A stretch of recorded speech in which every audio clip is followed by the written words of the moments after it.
Hello everyone, welcome to Bhumi's easy cooking. આજે હું આપને બતાવીશ ઘઉંમાંથી ગળીપૂરી બનાવવા માટેની રીત।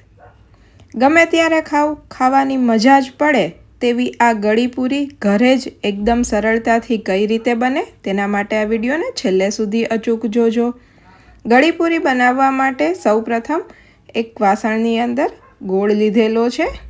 આ ગોળને થોડી વાર માટે પાણીમાં પલાળી દેવાનો છે, જેથી કરીને એકદમ સારી રીતે ઓગળી જાય।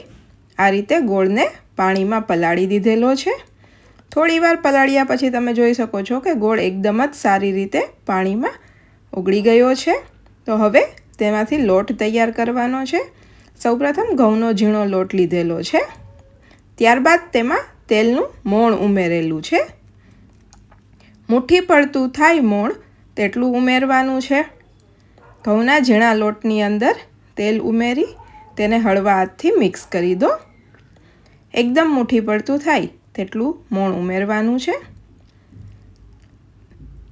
આ રીતે ધીમે ધીમે હલાવતું જવાનું છે। તમે જોઈ શકો છો કે આ રીતે મુઠ્ઠી પડતું મોણ થઈ ગયું છે। તો હવે તૈયાર થયેલા ગોળના પાણીથી લોટ બાંધવાનો છે। ધીમે ધીમે પાણી ઉમેરતું જવાનું છે અને લોટને મસળતો જવાનો છે। આ રીતે ધીમે ધીમે ઉમેરતા જાવ અને મસળતા જાવ। એકદમ કઠણ પણ નહીં અને સાવ ઢીલો પણ નહીં, એ રીતે લોટ તૈયાર કરવાનો છે। તમે જોઈ શકો છો કે એકદમ જ સરળતાથી બધો લોટ સારી રીતે મિક્સ થઈ ગયો છે। તો તેને કસણી લ્યો।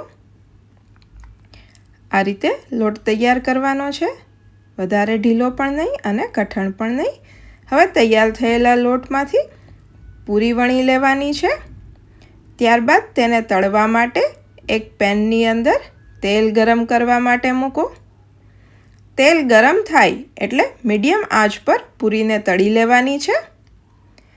તેલ ગરમ થાય એટલે તૈયાર થયેલી પૂરી તેમાં ઉમેરી દો।